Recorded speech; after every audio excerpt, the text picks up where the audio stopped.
The 3.5-mile hike on the Teutonia Peak Trail offers a lot in a relatively short distance. There's the boulder-strewn summit where we're going to get nice views of the surrounding Mojave National Preserve. Along the way, we're going to go through the remnants of what was once the densest Joshua tree forest in the world before the 2020 Dome fire. We're also going to pass the Teutonia Mine remnants, which was an old silver mine, which is here. And we're also going to get to see the Cima Dome, which is a large 70-square-mile symmetrical lava cone here in the desert. And after the hike, I'll give you a quick guide to the Mojave Memorial Cross, which was at the center of a church versus state battle here in the United States that went all the way to the Supreme Court. Teutonia Peak is located in the northern part of Mojave National Preserve, somewhere between Los Angeles and Las Vegas, but closer to Las Vegas. It's actually only about a 10 to 15 minute drive off of Interstate 15, and if you're driving on 15, it's an easy drive just to go down and hit the trailhead and do this hike as a leg stretcher. And Cima Road is a bit of an attraction in itself. There's lots of Joshua trees that you're going to drive through. There's a nice Mojave National Preserve sign where you can take a picture. And if you're wondering what these little fences are, these, I believe, are to keep desert tortoises out of the road and keep them safe. There's a small parking area. I've never seen this full one I've gotten here. And in terms of preparation, it's a short hike, but it is the Mojave, so deadly heat in the summer, can be snow in the winter. Prepare accordingly. If you want to see the gear that I'm using, just search for Hiking Guy Best Hiking Gear. As I mentioned, total distance is 3.5 miles, including a side trip to the mine. It starts with a flat section, then we do a little bit of climbing, about 650 feet total up to the peak area. I'd say this is an easy to moderate hike.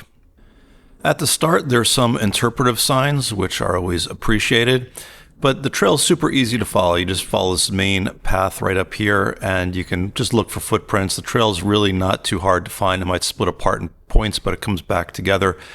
Now, the beginning can be a little bit depressing. There's a lot of dead Joshua trees. This is all from the 2020 Dome fire, which started naturally from lightning, but really did a number on this area. The fire was so powerful, it actually created fire tornadoes when it was going on. It was really devastating. They're estimated 1.3 million Joshua trees died in that fire, and this was, according to the National Park Service, the densest Joshua tree population in the world. There are efforts to restore the Joshua tree population here, and I'll put links to these underneath the video, as well as a link to this guide if you'd like to bring it out on the trail with you or get the GPX file. That'll all be on my website, HikingGuy.com.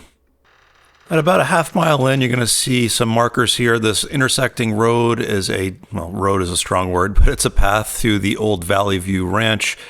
This area used to be prime cattle ranching territory. There used to be at one point 10,000 head of cattle, and today there's actually still some cattle ranches here in Mojave National Preserve.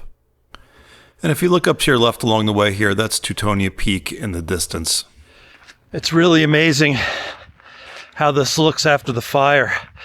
When you look from the one side where it's really lush over to the other side, it's crazy, the destruction there. I'm still glad I came here because it's still a beautiful hike. It's still a great place to stop when I'm off of I-15 coming to and from Vegas. I like to stop somewhere and stretch the legs. But man, this part right over here is pretty devastated. At about a mile in, we're going to come to the spur trail over to the mine remnants, which you should check out. But look at this. This trail sign got clobbered by the Dome fire.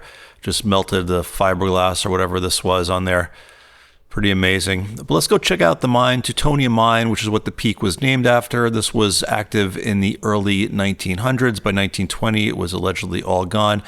And at one point, there was a general store and a blacksmith and houses here in the mining area named Teuten because it was started by a German immigrant, Charles Togel. But you can explore the mine area here. The biggest shaft is kind of all the way at the end, allegedly 50 feet deep. I'm holding the camera over the top so you don't have to get too close. Obviously be careful here, but this is what it looks like if you look down into it. Now when you're done at the mine, just go back to the trail junction where we were earlier and head back on the Teutonia Peak Trail. Now from here past the mine, we're going to have to do a little bit of climbing. There's some tight little switchbacks that go up through some boulder areas.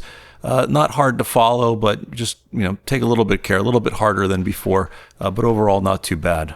Now this isn't a big mountain climb. I am huffing and puffing a little bit. You will have to work a few hundred feet up. My heart rate's up a little bit. I'm probably going faster than I should, but a little climb, pretty much doable by everyone.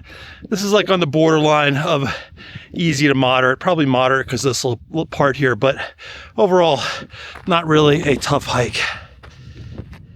Now, when you get up to the saddle, off to your right, you're going to get some nice views of the Cima Dome. It's about 70 square miles, a big, almost like perfect bullseye on a topographic map. And this has been worn down over time by the wind and sand and weather. At one point, this probably looked something like Amboy Crater, but today it's just this perfect bullseye shape. Once we get the saddle, we're going to head towards the rocky boulders that are high up in front of us over here. When we get there, the trail's obviously a little bit steeper. It does break apart and come back together in places here, but as long as you head up towards the main high or higher rocky section, it's fine. There's some nice views of the Cima Dome off to the right. And here towards the end, there's a little bit, scrambling's a hard, maybe an inappropriate word, but you can see we have to climb up a little bit here to get to the end of the trail. Now, the trail doesn't end on the summit. The summit's actually up there, so if you feel confident enough to climb up to the top, you can bag the summit. But if you are like me and just want to enjoy the views and kind of get near there, this is it right here. And you can see we get some great views into Mojave National Preserve from here. So once you're done at the top, you just turn around, go back the way you came. It's an out and back hike. It's easy to lose a trail. It can get a little bit tricky. So if you have a phone or electronic navigation or a map, whatever it might be, it'll be helpful here. I did have a cell phone signal for most of the way, not all the way, but we're relatively close to the 15 and Las Vegas. But before we finish up here, when we get to the trailhead, there's one other thing I want to show you. It's just nearby. If you come all the way this way, it's worth visiting as well. Let me get back to the trailhead so I can show you this next thing. A minute or two down the road is the Mojave Memorial Cross. You can pull in here and park. There are some picnic benches and you can look around. The story here is interesting. In 1934, this went up as a memorial for World War I soldiers. It went on as a memorial after World War II. In 1999, when it became a national preserve, another religious group wanted to put a memorial here. The Park Service said no, and they said, let's just get rid of the cross because we don't want to open a can of worms with religions putting up things here in the park. And when they did, there was public outcry and pushback against it. It went all the way to the Supreme Court, and what they ended up doing was giving the land to the Veterans Organization so the cross could be here. So this is not technically part of the preserve. When that happened, somebody got angry and had a tantrum and stole the cross. They found it a couple of years later in Half Moon Bay in California, but since then another cross has gone up, and today you can visit this war memorial and enjoy this space.